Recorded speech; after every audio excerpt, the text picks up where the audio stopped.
como nós mencionamos antes, a gênese desse pacote de programas que fez parte dessa renegociação da dívida dos estados no final da década de 90, ela vem do FMI. Nós identificamos isso em mais de uma das cartas de intenções. Uma das cartas de intenções, em 1991, falou explicitamente que os estados deveriam ficar proibidos de fazer novas emissões de títulos e que o governo federal iria assumir a dívida dos estados em troca de um programa de ajuste e de reestruturação de gastos, que fez parte também, o ajuste fiscal também fez parte desse programa de renegociação da dívida dos estados. Nessa carta de intenções também constou explicitamente do ambicioso programa de privatizações, que faria parte desse pacote de programas. Então, os estados estavam em dificuldades, aquela dívida anterior que os estados possuíam tinha sido fortemente afetada pela política monetária federal, que lá no início da década de 90, aplicou taxas de juros abusivas, taxas que chegaram a 50% ao ano com a desculpa de controlar a inflação. Essas taxas afetaram absurdamente a dívida dos estados. Então, a dívida dos estados já estava inflada. Eles estavam em dificuldades. A União, então, ofereceu esse pacote de programas que incluiu o ajuste fiscal para que os estados pudessem ter a sua dívida refinanciada, incluía a privatização do patrimônio dos estados, do PED, e incluía também o saneamento dos bancos que seriam privatizados no esquema do PROES. Aquelas dívidas que os estados já possuíam, elas representaram, no momento do refinanciamento, 45% do valor total refinanciado. E o passivo dos bancos, 55%.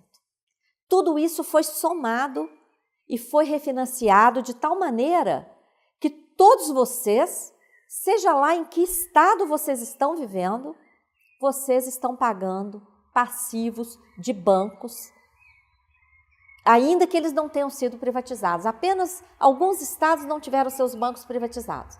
Mesmo nesses bancos, o passivo dos bancos foi somado à dívida dos estados.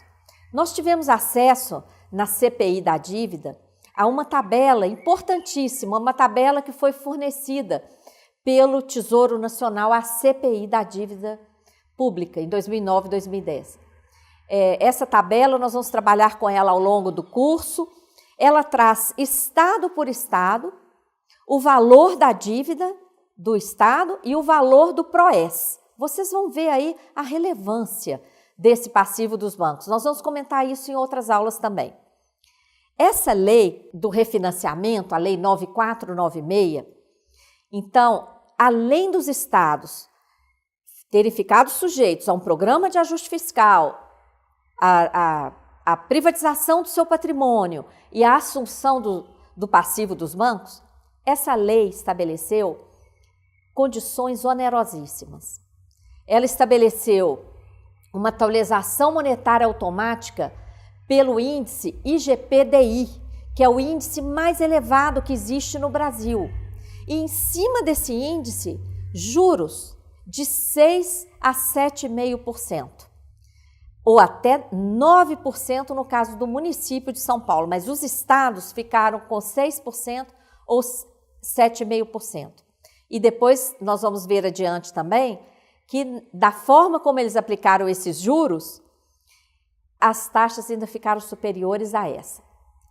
O formato utilizado nas planilhas de cálculos induzia, obrigava os estados a praticar juros sobre juros, promovendo a multiplicação da dívida por ela mesma. porque estabelecia um limite de pagamento. Então, esse limite era inferior ao montante dos juros. Esses contratos aplicaram condições onerosíssimas. Os juros foram de 6% a 7,5%, e no caso do município de São Paulo foi até 9%. E quando eles aplicaram, eles cometeram um errinho, que qualquer pessoa que estuda um pouquinho de matemática sabe. Se são 6% ao ano e você vai aplicar o juro mensalmente, você tem que fazer uma raiz quadrada, não é mesmo? Não, eles simplesmente dividiram por 12 e foram aplicando a taxa mês a mês. Então, no final, eles chegam à taxa superior a 6, superior a 7,5. Nós vamos fazer um exercício ao longo do curso em relação a isso. Além disso, a própria lei estabelecia um limite para o pagamento dos juros. Esse limite era inferior ao montante dos juros devidos. Então, a própria lei foi feita de uma forma que esse refinanciamento virou uma bola de neve. Tá? Durante a CPI da dívida, um trecho do relatório oficial, do relatório aprovado pela própria base do governo e pelo PSDB, quer dizer, esse trecho do relatório oficial dizia que esse custo com a correção pelo IGPDI, juros de 6% a 7,5%, revelou-se excessivo por diversas razões. Mostrou-se volátil, absorvendo efeitos de variações cambiais, apresentou picos, principalmente em 99 e 2002, que afetaram fortemente o estoque da dívida e o saldo devedor. Muito mais do que o IPCA, que é o índice oficial da atualização. Então, o próprio governo e a própria oposição, todos reconheceram o dano provocado por esse mecanismo. Tá? É importante também alertar nesse momento que os governos, aqueles mesmos governantes que refinanciaram a dívida, 13 anos depois, reconheceram que a dívida era impagável, que o IGPDI se transformou num monstro devorador dos recursos escassos dos estados. Não é? Isso foi falado pelo vice-governador de Minas Gerais. E o ex-governador de Minas, que fez a renegociação, disse que era necessário que a União fizesse a revisão desses contratos. O argumento do governo federal é de que a renegociação, uma revisão, vai comprometer os recursos federais. Por que o governo federal diz isso? Por causa da relação entre o governo, a dívida dos estados e a dívida federal. Aquela lei do refinanciamento disse o seguinte: tudo que os estados pagam para a União só pode usar no pagamento da sua dívida.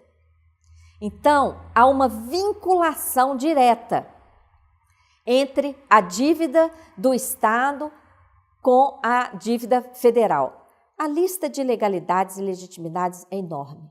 O desrespeito ao federalismo, cobrança de juros sobre juros, capitalização mensal, cobrança de juros superiores ao autorizado por causa daquele erro de cálculo, exigência de garantias. E essas garantias não tinham razão de ser, porque se o Estado não pagasse, a União poderia reter o fundo de participação. Foi desconsiderado o valor de mercado na hora do refinanciamento, adoção do maior índice de atualização, falta de adoção de um equilíbrio contratual. Quando o IGPDI dava alto demais, por exemplo, devido a uma alta do dólar, qual a razão de aplicar essa variação no refinanciamento de uma dívida entre entes federados? Não há lógica, não é? E os estados acabaram ficando sem alternativa, amarrados nesse processo de refinanciamento que acabou se transformando num mecanismo de multiplicar essa dívida, como a gente vai ver em números nas próximas aulas.